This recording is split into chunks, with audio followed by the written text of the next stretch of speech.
How to share your Discord profile link on Android. This tutorial shows you how to find your profile link and send it to anyone in just a few taps.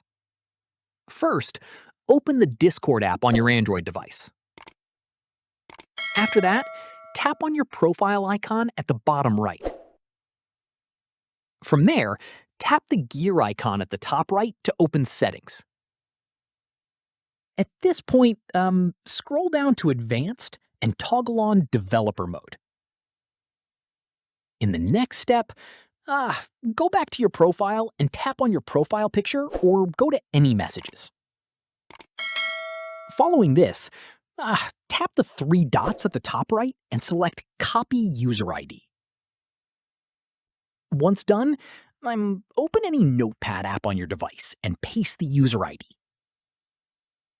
From here, type https://discord.com/users before the ID you just pasted.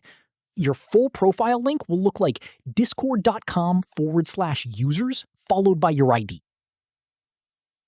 At this stage, copy that full link from your notepad. Finally, open any messaging app like WhatsApp or Messenger and paste the link. Whoever taps it will be taken straight to your Discord profile. And that's it. If this guide helped you share your Discord profile link, give it a like, subscribe for more Android tutorials, and tap the bell icon for updates. See you in the next one.